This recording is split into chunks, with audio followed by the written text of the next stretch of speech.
Hello everyone, welcome to Sunshine Classes. इस video में हम डिस्कस करेंगे जेएंड के ज्योग्राफी का पार्ट 2। ठीक है, पार्ट 1 हमने ऑलरेडी इस चैनल पे अपलोड कर दिया है, जिसमें हमने important facts related to J and के और फिजियोग्राफी ऑफ जेएंड के कंप्लीट किया हुआ है। ठीक है, तो चलिए वीडियो को स्टार्ट करते हैं।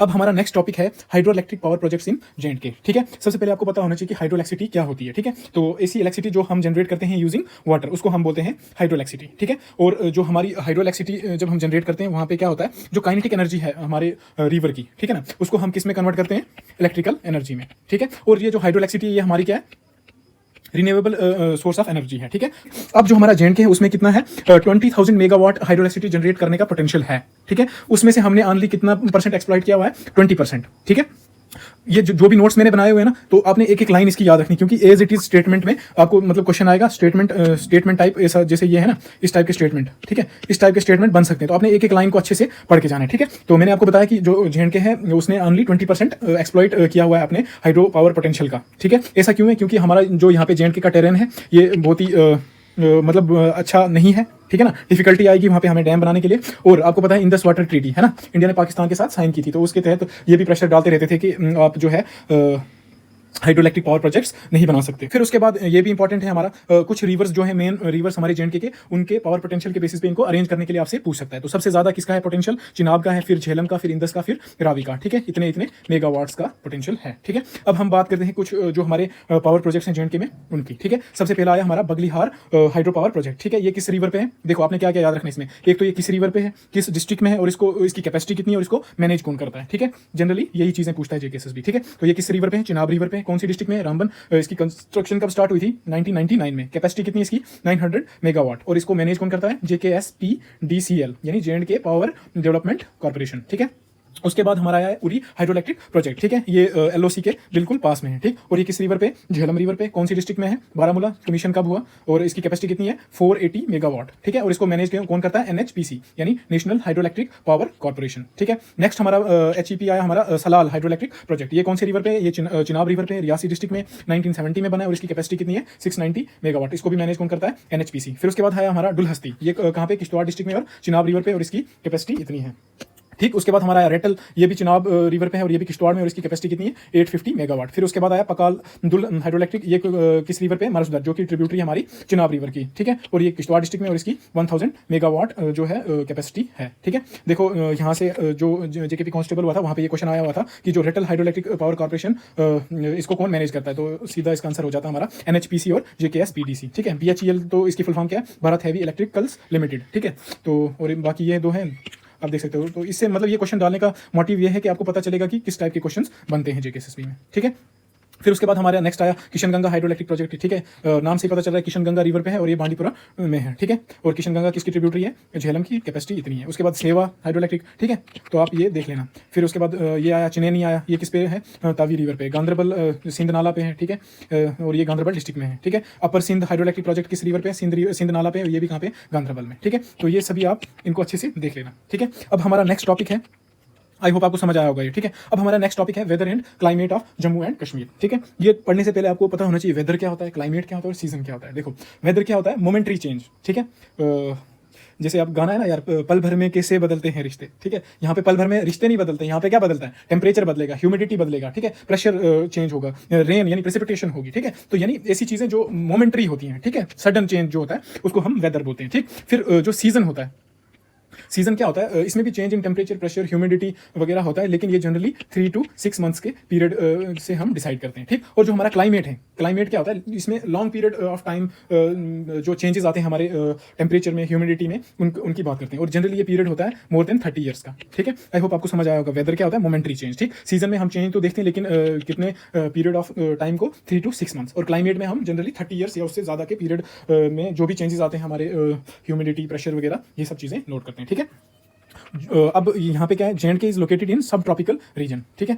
आपको पता होना चाहिए सबसे पहले ट्रॉपिकल क्या होता है, टेम्परेट क्या होता है, और जैसे ये 23 डिग्री हाफ नॉर्थ, और यहाँ पे साउथ, ये जो बीच का रीजन है इसको हम क्या बोलते हैं, ट्रॉपिकल रीजन। फिर उसके बाद 62 डिग्री हाफ मिनट नॉर्थ तक जो ऊपर और नीचे साउथर्न हेमिस्फीयर में होता है, इसको क्या बोलते हैं हम, टेम्परेट, या फिर इसको सब ट्रॉपिकल रीजन भी कह सकते हैं। और ये टॉप ऊपर आया पोलर रीजन, ठीक है। तो जो जे.एंड.के हमारा वो किस रीजन में, हमारे सब ट्रॉपिकल रीजन में, ठीक है। अब जे.एंड.के में दो डिफरेंट क्लाइमेटिक कंडीशंस हैं based on because of altitude, ठीक है। अब देखो किसी किसी बुक्स में इसको ट्रॉपिकल क्लाइमेट या फिर सब ट्रॉपिकल बोला है, और कहीं पे इसको बोला है सब ट्रॉपिकल या फिर टेम्परेट, ठीक है। तो जो ट्रॉपिकल क्लाइमेटिक कंडीशंस होती है वो हमारे जम्मू रीजन में मिलती है, और सब ट्रॉपिकल या फिर जिनको हम टेम्परेट भी कहते हैं वो मिलती है हमारे कश्मीर रीजन में, ठीक है। फिर एक कोई बंदा था, इसने कहा कि climate of J&K is suitable for Europeans. अब आपको पता है जब हम इंडियन ज्योग्राफी पढ़ते हैं तो वहाँ पे हम ये क्या कोपन की क्लासिफिकेशन पढ़ते हैं, ठीक है। उसके अभी यहाँ पे आपको पूरा याद करने की जरूरत नहीं है। हम अभी जे.एंड.के का क्लाइमेट पढ़ रहे हैं, तो आपने खाली जे.एंड.के के रिलेटेड जो उसने एब्रीविएशंस यानी जिससे डिनोट किया हुआ है जे.एंड.के के क्या बोलते हैं इसको, क्लाइमेट को आपने याद रखना है, ठीक है। DFB से उसने किसको डिनोट किया, हिली पार्ट्स ऑफ जे.एंड.के, यानी आप इसमें कश्मीर वैली के क्लाइमेट को किससे डिनोट किया उसने, DFP, ठीक है। और प्लेन एरियाज ऑफ जे.एंड.के के जो हमारा क्लाइमेट है उसको किससे डिनोट किया है, CA से, ठीक है। एज इट इज क्वेश्चन आ सकता है आपसे, ठीक है। फिर उसके बाद factors affecting climate of J&K, देखो ये तो सही बात है, ज्योग्राफिक और क्लाइमेटिक जोन्स अफेक्ट कर सकती हैं, अल्टीट्यूड इफेक्ट कर सकता है, डिस्टेंस कॉन्टिनेंटल जिसका मतलब होता है डिस्टेंस फ्रॉम सी, समुद्र से कितनी दूरी है वो डिसाइड करता है, हिमालय डिसाइड करता है क्लाइमेट ऑफ जे.एंड.के, मॉनसून और वेस्टर्न डिस्टर्बेंसेस, ठीक है। फिर आपने कुछ मैंने नोट लिखा हुआ यहाँ पे कि जो मिडिल ऑफ जून है यहाँ पे मॉनसून्स आ जाते हैं साउदर्न पार्ट ऑफ जे.एंड.के में, ठीक है। और ये कौन से मॉनसून्स होते हैं, साउथ वेस्ट मॉनसून्स, ठीक। और वेस्टर्न डिस्टर्बेंसेस जो हमारी मेडिटेरियन सी से हवाएं आती है, ये क्या करती हैं, सर्दियों में हमारी कश्मीर वैली में क्या करवाती हैं, बारिश करवाती हैं, ठीक है। फिर उसके बाद जो हमारा आया, अब हमारे दो डिवीजन है, जम्मू और कश्मीर डिवीजन, ठीक है। अब हम बात करते हैं climatic conditions of Jammu division, ठीक है। तो ये जम्मू जो है हमारा रीजन, ये किस रीजन में है, सब ट्रॉपिकल रीजन में। मैंने अभी आपको बताया सब ट्रॉपिकल रीजन कौन सा है, ये वाला, ठीक है। ये कौन सा है, ट्रॉपिकल, और ये ऊपर टॉप पे आया पोलर, ठीक है।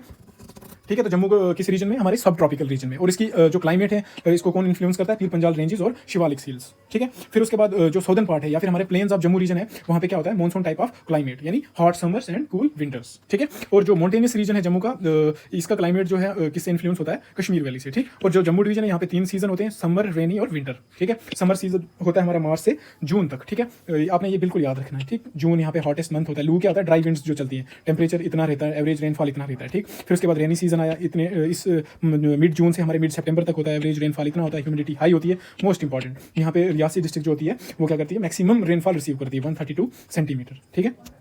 फिर उसके बाद आया हमारा जो ये है हमारा विंटर सीजन जो है वो अक्टूबर से फेब तक होता है, एवरेज रेनफॉल 13 सेंटीमीटर होती है। January is the coldest month of Jammu division, ठीक। और due to western disturbances Jammu receive rainfall in winters, ठीक है। समझ आया आपको। अब हम बात करते हैं क्लाइमेट ऑफ कश्मीर, ठीक है। Kashmir has continental type of climate, यानी यहाँ पे कुछ रीजन्स में आर्कटिक टाइप ऑफ क्लाइमेट है और सब ट्रॉपिकल भी है, ठीक है। और यहाँ पे कश्मीर वैली में 5 सीजन होते हैं, ठीक। स्प्रिंग, समर, रेनी, ऑटम, विंटर, ठीक है। स्प्रिंग समर जो हमारा सीजन है ये कहाँ से कब तक है, मार्च से लेकर मई तक, ठीक है। और मैक्सिमम जो हमारी रेनफॉल रिसीव होती है यहाँ पे वो किसके थ्रू होती है, वेस्टर्न डिस्टर्बेंसेस, ठीक है। ये क्या होती है, वेस्टर्न डिस्टर्बेंसेस क्या होती है, हवाएं जो हमारी मेडिटेरियन सी से आती हैं, ठीक है। और मार्च यहाँ पे क्या होता है, वेटेस्ट मंथ होता है कश्मीर वैली में, ठीक। फिर उसके बाद आया हमारा समर सीजन, इसका जो हॉटेस्ट मंथ है वो क्या है, जुलाई। और एक चीज है काम बरखा, काम बरखा क्या होता है, rain showers, locally called by this name, ठीक है। और जो ये काम बरखा ये किसके लिए एसेंशियल है, सेफ्रॉन और अदर क्रॉप्स की कल्टीवेशन के लिए, ठीक है। तो आपको इसे मैच द फॉलोइंग में आ जाएगा, काम बरखा, फिर आगे ये एक स्टेटमेंट लिखी होगी, लोकली मतलब रेन शावर्स को काम बरखा कहते हैं कश्मीर वैली में, ठीक। फिर उसके बाद आया रेनी सीजन, फिर उसके बाद आया ऑटम, ठीक है। और यहाँ पे क्या होती है, जो हमारा सेफ्रॉन है उसकी क्या होती है, हार्वेस्टिंग होती है इस मंथ में, ठीक। और जो अक्टूबर मंथ है उसको क्या बोलते हैं, healthiest and most delightful month कहते हैं, ठीक। फिर उसके बाद आया हमारी विंटर्स, यहाँ पे जो डोरू विलेज है, आई थिंक ये बडगाम में है, ठीक है। तो ये क्या करता है, receives maximum rainfall in winter season, ठीक। और जनवरी यहाँ पे कोल्डेस्ट मंथ है। ये चीजें आपने याद रखनी है। चिलाई कलान क्या होता है, चिलाई खुर्द क्या होता है और चिलाई बच्चा क्या होता है, ठीक है। जो 40 डेज का इंटेंस कोल्ड पीरियड होता है कश्मीर में उसको हम चिलाई कलान बोलते हैं, ठीक है। 21 दिसंबर से 31 जनवरी तक ये होता है। फिर चिलाई खुर्द होता है, ये 20 डेज का होता है। और चिलाई बच्चा कितने डेज का होता है, 10 डेज का, ठीक है। 40 का हाफ 20 का हाफ 10, ठीक है। और आपने ये टाइम पीरियड याद रखना है। अब ऐसा हो सकता है कि ऐसे मतलब मैच द फॉलोइंग आए, यहाँ पे लिखे चिलाई कलान, ठीक है, चिलाई खुर्द, चिलाई बच्चा, फिर आगे मतलब ये इनका जो टाइम है ये वाला ये लिख दे और आपको मैच करने के लिए पूछ सकता है, ठीक है। और 120 centimetre of snowfall maximum January month में ही रिसीव होता है। फिर एक चीज है कॉट कॉशू, इसको क्या बोलते हैं, फ्रॉस्ट को, जो विंटर्स में पड़ती है ना फ्रॉस्ट, उसको कॉट कॉशू बोलते हैं कश्मीरी में, ठीक। और आलमगीर जो है लोकली जो rainfall cause by western disturbances या फिर हम कह सकते हैं ट्रॉपिकल साइक्लोन्स, उसको हम आलमगीर बोलते हैं, ठीक। और यहाँ पे विंटर्स में रिलेटिव ह्यूमिडिटी कितनी होती है, 90%, ठीक है। ये भी मोस्ट इंपॉर्टेंट है, ठीक है। अब जो कश्मीर में सीजन्स हैं उनको लोकली कुछ नाम से कहा गया, जैसे स्प्रिंग को बोलते हैं सोंत, समर को कहते हैं ग्रीष्म, रेनी को वहरात, ऑटम को हरुड, विंटर को वांडा, आइस कोल्ड को शिशुर, ठीक है। तो ये भी मैच के लिए मैच द फॉलोइंग टाइप, इस टाइप का क्वेश्चन आ सकता है आपको, ठीक है। अब नेक्स्ट टॉपिक है हमारा क्रॉप्स इन जे.एंड.के, ठीक। अब देखो हमारी क्रॉप्स 3 टाइप्स की होती है, एक होता है खरीफ, एक होता है राबी, एक होता है ज़ैद क्रॉप्स, ठीक है। खरीफ क्रॉप्स क्या होती है, ऐसी क्रॉप्स जिनको हम मॉनसून आने के टाइम पे क्या करते हैं, इनका जो सोविंग वगैरह करते हैं, ठीक है। तो ये जनरली जून जुलाई में होती है, ठीक। और इनकी हार्वेस्टिंग कब होती है? सितंबर अक्टूबर में होती है, बिल्कुल, ठीक है। और खरीफ क्रॉप्स को हम ऑटम क्रॉप्स या फिर मॉनसून क्रॉप्स भी कहते हैं, ठीक है। और जो हमारी राबी क्रॉप्स होती हैं, इनको हम इनकी सोविंग कब होती है? अक्टूबर से लेकर दिसंबर तक। और इनकी जो हार्वेस्टिंग होती है वो अप्रैल टू जून होती है, ठीक है। और इनकी क्रॉप्स की हम एग्जांपल देखेंगे, ठीक है, नीचे जब हम डिस्कस करेंगे। फिर आता है हमारा जेड क्रॉप्स। जेड क्रॉप्स क्या होती है? ये शॉर्ट सम, इनको हम और क्या कहते हैं? शॉर्ट समर क्रॉपिंग सीजन भी कहते हैं इस जेड क्रॉप वाले क्रॉप्स को, ठीक है। और यहाँ पे क्या होता है? ये जो जेद क्रॉप्स हैं ये हमारी खरीफ और राबी क्रॉप के बीच के टाइम पे हम क्या करते हैं? इनको ग्रो करते हैं, ठीक है। अब हम डिस्कस करते हैं इंपॉर्टेंट क्रॉप्स इन जे के, ठीक। सबसे पहले आई हमारी राइस, ठीक है। राइस को हम बोलते हैं staple food of Kashmiris. Staple food क्या होता है? यानी जो डेली बेसिस पे कंज्यूम करते हैं जिस फूड को हम, ठीक है। तो कश्मीरी भाता बहुत खाते हैं। फिर उसके बाद highest produce crop in J के भी हमारी, ठीक है। और ये हमारी क्या है? खरीफ क्रॉप है, ठीक। और इसको टेम्परेचर कितना चाहिए ग्रो होने के लिए? 20 to 30 डिग्री सेल्सियस का। और रेनफॉल 150 से 300 सेंटीमीटर का चाहिए, ठीक। और इसको डीप क्ले या फिर लोमी सॉइल चाहिए। आरएस पूरा बासमती राइस के लिए फेमस है। पुलवामा जो विलेज है, राइस बोल ऑफ कश्मीर कहते हैं इसको, ठीक है। और कुछ एरोमेटिक वैराइटीज हैं राइस की, जैसे मुश्क, बडजी, कामद, ठीक है। और जो संगम बेल्ट है अनंतनाग की, ये वैराइटीज को प्रोड्यूस करती है, ठीक है। और अनंतनाग डिस्ट्रिक्ट है जो जे में, ये क्या है? लार्जेस्ट प्रोड्यूसर है राइस का, ठीक। और वाजुल भात क्या होता है? रेड राइस टाइप, जिसको हम जाग बोलते हैं। और ये किनको देते हैं? प्रेग्नेंट लेडीज को देते हैं, ठीक है। फिर आया हमारा wheat. Wheat is a rabi crop, ठीक है। और ये second major significant crop grown in J K, ठीक है। ये मेजरली कहाँ पे प्रोड्यूस होती है? जम्मू, कठुआ, उधमपुर, सांबा, रियासी वाले रीजन्स में, ठीक है। इसको टेम्परेचर 10 to 15 डिग्री सेल्सियस चाहिए, क्योंकि विंटर्स में ग्रो करता है तो इतने टेम्परेचर में काम चल जाता है, ठीक है। और हार्वेस्टिंग टाइम पे इसको ज़्यादा टेम्परेचर चाहिए, क्यों? क्योंकि भाई सीड को पकना भी तो है ना। और रेनफॉल यहाँ पे चाहिए 75 to 100 सेंटीमीटर, ठीक है। फिर आया हमारा नेक्स्ट क्रॉप मेज, मक्की, ठीक है। ये क्या है? खरीफ क्रॉप है। ये किसकी स्टेपल फूड है भाई? गुज्जर बकरवाल की, ठीक है। और ये कंडी रीजन में ग्रो करते हैं, ठीक है। कंडी रीजन क्या होता है? मैंने फिजियोग्राफी ऑफ जे में डिस्कस किया हुआ है, ठीक है। और यहाँ पे रेनफॉल इतना चाहिए और टेम्परेचर इतने डिग्री सेल्सियस चाहिए, ठीक है।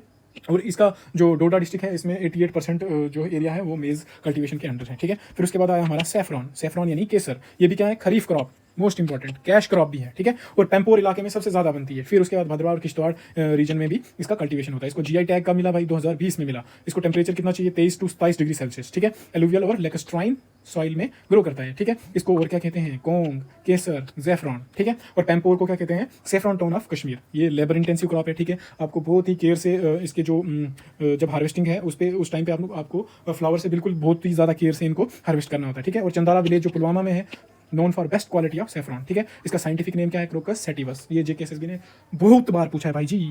फिर उसके बाद मैगिन, लच्छा, कश्मीरी मोंगरा, ये कुछ ग्रेड्स हैं हमारे केसर के, ठीक। फिर कुछ ऑयल सीड्स जैसे रैप सीड, मस्टर्ड, तोरिया, लिन सीड, ये राबी क्रॉप्स हैं, ये ग्रो होती है कश्मीर में। कॉटन सीड, सीसम, ये खरीफ क्रॉप्स हैं, ये भी कश्मीर रीजन में ग्रो होती हैं, ठीक है। अमरनाथी, जिसको हम गनहार भी बोलते हैं, ये भी यार मुझे नहीं पता ये क्या है, लेकिन मैंने बुक में देखा कि ये भी एक काइंड ऑफ क्रॉप है और इसको दूध के साथ खाते हैं, ठीक। फिर उसके बाद आया हमारा टी। ये कौन सी डिस्ट्रिक्ट में ग्रो होता है? रियासी और उधमपुर डिस्ट्रिक्ट में ग्रो करते हैं इसको, ठीक है। देखो ये वाला क्वेश्चन आया हुआ था जेकेपी कांस्टेबल में, मैंने यार अच्छे से रिवाइज नहीं किया था। यहाँ से मुझे एक चीज़ पता चली कि भाई रिवीजन बहुत ज़रूरी है भाई जी, बहुत ज़रूरी है, ठीक है। तो इसका आंसर जो था कोंग था, ठीक है। यार मैंने नोट्स में भी लिखा हुआ था, लेकिन वही ना, रिवाइज ना करने की बीमारी, ठीक है। तो किसी की गलतियों से सीखना चाहिए भाई जी, है ना। तो आप अच्छे से इसको रिवाइज करोगे। नेक्स्ट हम बात करते हैं रिवर्स ऑफ जे ठीक है। जो मेजर रिवर्स हैं जे के वो मोस्टली क्या है? पेरिनियल यानी साल भर चलते हैं, ठीक है। सबसे पहला रिवर आया हमारा चिनाब। इसकी लेंथ कितनी है भाई? 1180 किलोमीटर, ठीक है। एंशिएंट नेम इसका क्या है? असिकनी, ठीक है। और ये दो स्ट्रीम से मिलकर बना है, चंद्रा और भागा, ठीक है। ये कहाँ पे मिलते हैं? टंडी किलोंग इलाके में, हिमाचल प्रदेश के, ठीक है। और ये कहाँ से ओरिजिनेट होते हैं? बारालाचा पास, लाहौल स्पीति, हिमाचल प्रदेश, ठीक है। और ये इंटर कहाँ से करता है जे में? पाडर, किश्तवाड़ वाले इलाके से, ठीक है। और ये इसको ज्वाइन करता है मरुसदर रिवर, कहाँ पे? किश्तवाड़ में। मरुसदर रिवर क्या है? बिगेस्ट राइट बैंक ट्रिब्यूटरी है चिनाब की, ठीक है। और मेजर लेफ्ट बैंक ट्रिब्यूटरी क्या है इस चिनाब की? तावी रिवर, ठीक है। और रणबीर और प्रताप कैनाल का जो पानी है, यानी जो अखनूर वाले इलाके में ये कैनाल्स है ना, तो इनमें कौन से रिवर का पानी फ्लो करता है? चिनाब का, ठीक है। और ये लार्जेस्ट ट्रिब्यूटरी है इंदस रिवर की। बाकी इसकी कुछ और ट्रिब्यूटरीज देख लो, जैसे मियार नाला, मरुसदर, तावी, भूत नाला, लिदरारी, सोहल, थिरोट, ये सभी ट्रिब्यूटरीज हैं हमारे चिनाब रिवर की, ठीक है। नेक्स्ट रिवर है हमारा झेलम, जिसको हम क्या कहते हैं भाई? Life line of Srinagar. जैसे आपकी भी कोई ना कोई लाइफ लाइन है ना, तो झेलम की भी जो श्रीनगर है उसकी भी लाइफ लाइन है। कौन है? झेलम, ठीक है। इसकी लेंथ कितनी है? 725 किलोमीटर। आई थिंक ये जेकेएसएसबी ने जो पटवारी का एग्जाम ये करवाया था, वहाँ पे ये स्टेटमेंट आई हुई थी कि the length of Jhelum river is 725 kilometre. तो वो स्टेटमेंट बिल्कुल करेक्ट थी, ठीक है। इसको व्यथ इन कश्मीरी बोलते हैं और हाइडस पास और वितास्ता भी कहते हैं। हाइडस पास इसको किसने कहा था? ग्रीक्स ने कहा था, ठीक है। बैटल ऑफ हाइडस पास कब हुई थी? 326 BC में हुई थी, ठीक है। अब मुझे कमेंट्स में बताओ कि किस किस के बीच में हुई थी। ठीक है। और ये ओरिजिनेट कहाँ से करता है, वेरीनाग स्प्रिंग अनंतनाग डिस्ट्रिक्ट से, ठीक है। इसको लीडर रिवर ज्वाइन करता है नियर विलेज मीरगुंड, रिवर वेशाऊ इसको ज्वाइन करता है, ठीक है। किशन गंगा या फिर Neelam river is the largest tributary of Jhelum, और इसको कहाँ पे ज्वाइन करता है, Domel Muzaffarabad, then it is join by Poonch river, ये देख लेना यार, ठीक है। फिर उसके बाद join Chenab at Trimmu in Pakistan, ठीक है। श्रीनगर बारामूला अनंतनाग इसके बैंक्स पे सिचुएटेड हैं, ठीक है, झेलम, ठीक। तो ये मैंने झेलम बनाया है, और इसकी राइट बैंक ट्रिब्यूटरीज और लेफ्ट बैंक ट्रिब्यूटरीज आप याद कर लेना, ठीक है। अब नेक्स्ट रिवर है हमारा रावी रिवर, इसकी लेंथ कितनी है, 720 किलोमीटर, ठीक। तो ये कठुआ वाले रीजन से फ्लो करता है, ठीक। और इसका नाम क्या है, इरावती या फिर परोसिनी इन एंशिएंट स्क्रिप्चर्स, ठीक है। और ये ओरिजिनेट कहाँ से करता है, बालाबंगल नियर रोहतंग पास हिमाचल प्रदेश से, ठीक है। और पासिस थ्रू 2 माउंटेन रेंजेस नेमली पीर पंजाल और धौलाधर रेंजेस से ये फ्लो करता है। बसोली टाउन, जो कि बसोली कहाँ पे, कठुआ में, ठीक है। तो ये सिचुएटेड है इसके राइट बैंक पे, ठीक। और smallest of 5 reverse of Punjab, जिनको पंजनड बोलते हैं, उनमें सबसे छोटा रिवर कौन है, रावी, ठीक है। पंजनड में कौन कौन से रिवर आते हैं, इंदस, चिनाब, झेलम, रावी, बियास, ठीक है। तो इन सब में सबसे छोटा रिवर कौन सा है, रावी, ठीक है। और रंजीत सागर, जिसको हम थीन डैम भी कहते हैं, वो इस रिवर पे सिचुएटेड है, ठीक। और इंपॉर्टेंट ट्रिब्यूटरीज क्या है इसकी, चिरचिंद नाला, और ये सियूल, साहो, बुधिल, तुंधान, भिलजेटी, पता नहीं कैसे नाम है यार, ये इसकी ट्रिब्यूटरीज है, याद रख लेना। उज रिवर जो है वो भी ट्रिब्यूटरी है रावी रिवर की, ठीक। फिर उसके बाद आया तवी रिवर, इसको हम क्या कहते हैं भाई, लाइफ लाइन ऑफ जम्मू, ठीक। और ये कहाँ से, कैलाश कुंड, सियोजदार हिल्स, डोडा, भद्रवा से ओरिजिनेट होता है, ठीक। और जम्मू जो है situated on it's right bank, ठीक। और इसी पे हमारा तवी रिवर पे ही क्या है, चिनेनी हाइड्रोइलेक्ट्रिक